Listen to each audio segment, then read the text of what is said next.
Como es habitual a esta hora, aquí en Mega Noticias ya comenzamos con nuestra mesa de análisis. Le doy la bienvenida, como siempre, a Alexei Chévez, consultor en seguridad, Fuerzas Armadas. ¿Cómo estás, Alexei? Qué gusto saludarte. Alberto, muy buenas tardes. Un saludo a ti y a tu auditorio. Vamos a tratar de hacer rápido una recopilación histórica, Alexei. El legislador trabajó en 2008 para aprobar el nuevo sistema penal acusatorio, que pasamos del inquisitivo al oral, ¿no? Al de donde se garantizaba que todos son inocentes hasta que no se demuestre lo contrario. El Estado o las autoridades judiciales del gobierno del Estado deben demostrar que una persona es responsable y entonces ya que venga ahí la sentencia. Entró en vigor hasta el 2016, les dieron mucho tiempo para que pudieran adecuarse a este nuevo sistema que básicamente es juicios orales, ¿no, Alexei? Pero como comentábamos fuera del aire, lo fuimos dejando hasta el final y platícanos más o menos quiénes fueron los que sí se adelantaron, los que van más o menos bien y los que están rezagados. Bueno, en los estados. Vino a ser un cambio de paradigmas completamente. Teníamos un sistema que era muy tortuoso, sobre todo para las víctimas. Llevaba demasiado tiempo el manejo de la averiguación previa. Esto es una copia del sistema anglosajón. De hecho, lo financió en buena parte el gobierno norteamericano como una manera de agilizar las averiguaciones previas en México. Una buena parte lo financió el gobierno americano, capacitando a jueces y a ministerios públicos y a policías y autoridades en esto que se vino a llamar el nuevo sistema. Dos estados lo tomaron muy seriamente. El primero fue Chihuahua, el segundo creo que fue Nuevo León, y ellos hicieron todos los cambios que se les pidieron. Fueron de los primeros en tener detectives, los primeros en tener las nuevas cámaras, ahora que le llaman de juicios orales, etcétera, que lo estamos viendo ahorita en las imágenes. Es muy diferente a cómo se llevaban los juicios anteriormente, pero Nuevo León y Chihuahua muy exitosamente fueron los primeros que hicieron este cambio al nuevo sistema acusatorio. ¿Y cómo les ha ido? Ahí la llevan también poquito, porque vimos el caso de Devani, donde pues el Ministerio Público, los investigadores, pues se les fueron muchas de las pistas, porque ahora están más obligados, que antes lo tenían que hacer, pero ahora están más obligados a demostrar con pruebas científicas, ¿no?, la responsabilidad de alguien que está siendo acusado. ¿No es así, Alexei? Exactamente. De otra manera, el juez no tomaría la investigación y la desecharía. Entonces, esto obliga a los detectives y a la fiscalía a sustentar lo que están acusando. Ajá. La carga para ellos es más grande, pero a la vez obliga a una investigación más profesional, no a los que estábamos acostumbrados antes. Hay que recordar también que en el caso de Nuevo León, desafortunadamente, muy desafortunado, pero era nada más una fase de investigación. El nuevo sistema habla de cómo se arma una carpeta de investigación. Ya. Entonces, aquí el asunto está que desde el inicio, cuando ocurre un crimen, cuando ocurre un delito, el primero que llega, se supone que es la policía. Desde ahí debe empezar una cadena subsecuente de pruebas y documentaciones para tratar de encontrar al responsable, porque de otra manera, como dices, el juez, si no ve pruebas suficientes, desecha el caso, y eso le da mucha ventaja a los delincuentes porque se sienten más confiados de que no los van a castigar de por sí que no los castigaban. Sí, hay un protocolo de primer respondiente que tiene muy claro qué es lo que tiene que hacer el elemento que llega, que es acordonar la zona, cómo embalar las evidencias, cuidar lo que se llama la cadena de custodia, etcétera. Es una serie de procedimientos que tiene que hacer y que los tiene que hacer exactamente como se indica. De lo contrario, la parte defensora pues puede utilizar esto para desechar el caso, ¿no? Y ha sucedido. Ahora, Sabíamos que con este sistema venía una curva de aprendizaje. Era lógico que tuviéramos una serie de tropezones entre jueces, ministerios públicos, agentes investigadores. Sin embargo, esta curva de aprendizaje pues ya lleva un rato y no lo hemos solucionado. Yo creo que ha habido una apatía principalmente de parte de las policías para capacitar profesionalmente a los elementos en todo lo que esto es el protocolo del primer respondiente y sobre todo lo que son cadenas de custodia, etcétera, y también lo que son los derechos humanos, porque aquí sí una violación a los derechos humanos puede echar completamente por la borda un esfuerzo policial más grande.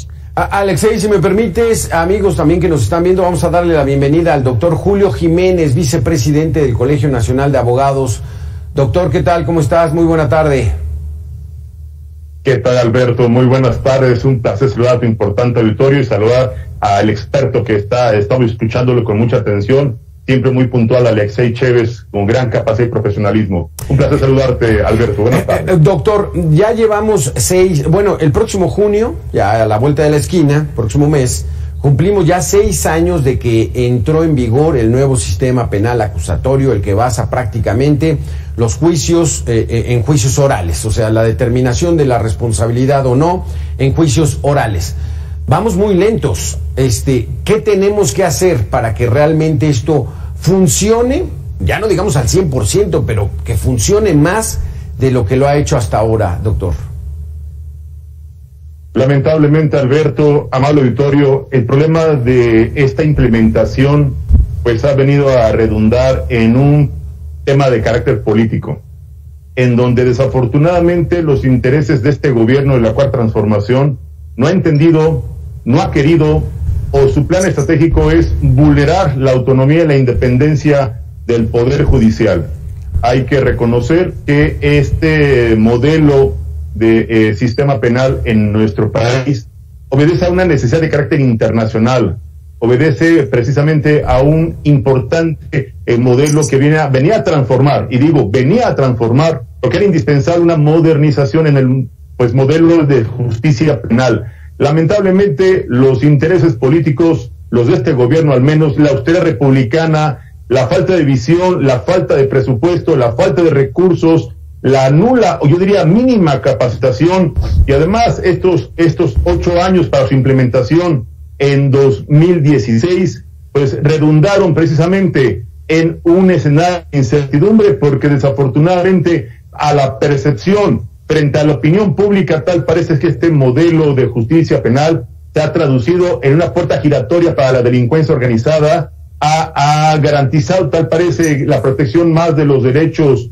de los delincuentes y ha dejado en estado de indefensión a las víctimas del delito. Esto es un tema preocupante porque es, sin lugar a dudas, es un nuevo modelo que es muy importante, es interesante su implementación, pero creo que el gobierno no lo ha entendido o no lo ha querido entender. Por lo tanto, pues evidentemente este modelo no ha permeado en todos los sectores de nuestro país, y esto ha redundado en una serie de problemas terribles en la administración de justicia. Y si vemos que en el terreno de la procuración de justicia, en el escenario de la investigación, vemos fiscales que atienden temas de carácter personal y emprenden persecuciones atendiendo a sus filias o a sus fobias, o obedeciendo instrucciones de su jefe, pues seguiremos viendo a personas inocentes sujetas a un proceso penal, y gracias o como consecuencia de esta violación a las formalidades de un debido proceso, incluso a las violaciones de los derechos humanos,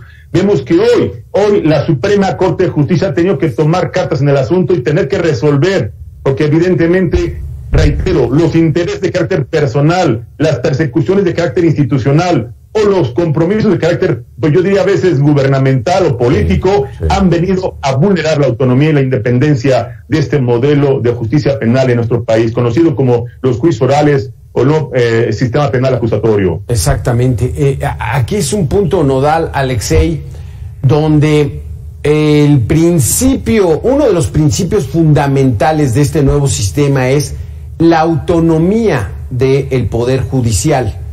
Pero cuando hay un fiscal que está, pues, a todas luces cercano al otro poder, que es el Ejecutivo, pues difícilmente podemos creer que hay independencia. Y cuando vemos también el actuar del Poder Judicial, la Suprema Corte, con cierta afinidad también al otro poder o a los otros poderes, incluidos los legisladores, pues sí, ahí tendríamos que hacer algo al respecto, ¿no, Alexei? Pero coincido con el doctor Jiménez, definitivamente estamos viviendo una época inédita en este sentido. Siempre hay en cualquier lugar una relación entre los diferentes poderes, ya sea política, etcétera, pero yo creo que nunca se había visto a nivel que existe hoy en día entre la Fiscalía y la Presidencia de la República. O sea, definitivamente sí hay una cercanía que no es sana, y aparte hay otra cosa, no hay un fiscal que esté interesado en realmente generar los cambios que necesita la Fiscalía. La Fiscalía tiene más de 12 años semiabandonada, no se le han dado los recursos que necesita, no se le ha proporcionado de las tecnologías que hoy en día se necesitan para llevar determinadas investigaciones. Entonces, era una Fiscalía que ya venía de otros sexenios mal, pero este sexenio definitivamente la notamos en un completo abandono, y pues un fiscal que, como lo dice el doctor Jiménez, pues está más interesado en litigar sus asuntos que la Procuración de Justicia. Sí, porque en una parte, doctor Julio, lo comentaste, pero a lo mejor de manera inconsciente, pero dijiste que el fiscal le respondía a su jefe. Se supone que el fiscal es autónomo, que no le responde a nadie más que a él, a su autonomía, al principio de procurar que se imparta la justicia, y entonces pues no tendría que hacer, pero es difícil creer en estos momentos, aunque nos digan, ¿no?, en las mañanas, es que la Fiscalía es autónoma, es difícil de creerlo, ¿no? Sin lugar a dudas, Alberto, y comparto tu opinión en ese sentido. La Fiscalía en esta reforma constitucional es dotada de autonomía e independencia. Su nombramiento incluso no depende ni del capricho, ni del interés, ni de la voluntad del titular del Ejecutivo Federal. Lamentablemente, en los hechos, en la realidad, en la triste realidad que enfrentamos los abogados litigantes y que padecen los ciudadanos de nuestro país, y sobre todo los justiciables, las víctimas incluso, pues es un tema en donde podemos dar cuenta que el compromiso con el titular del Ejecutivo, la línea de carácter institucional o la persecución de carácter político electoral son las premisas o son los intereses que realmente llevan a este titular de la Fiscalía a actuar de manera al margen de la ley, incluso violentando los derechos humanos y las formalidades del debido proceso. Y vemos claros ejemplos que han sido temas de escándalo público y que se han difundido en diversos medios de comunicación convencionales y en redes sociales, en donde esto es un tema que viene a vulnerar el Estado de Derecho y que viene a violentar los principios fundamentales del nuevo sistema penal acusatorio. Tal parece que este gobierno está más preocupado en la administración del fenómeno de la delincuencia, en administrar el fenómeno de la impunidad, que en vez de combatirlo, prevenirlo o erradicarlo, que debería ser sus principales actividades, la cultura de la justicia, la cultura de la prevención y sobre todo la atención a las víctimas. Hoy damos cuenta como las víctimas de diversos delitos, violencia de género, desapariciones forzadas, narcomenudeo, tal parece que el Ejecutivo Federal está más preocupado en mandar mensajes a la delincuencia organizada de besos y abrazos, pues tal parece acusarlos con su abuelita. Es tal vez la estrategia, pues tal vez de este gobierno, y eso es muy preocupante para nuestro país, sí, pero más aún para el Estado de Derecho y para las instituciones, Alberto. Sí, el famoso imperio de la ley, pues está muy alejado de lo que estamos viendo, Alexei.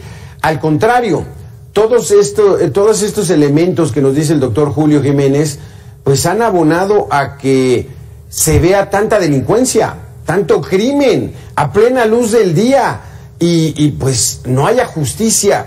Sí está atorado ese tema, ¿no, Alexei Chévez? Absolutamente, como lo dice el doctor Jiménez. Y yo quisiera puntualizar algo.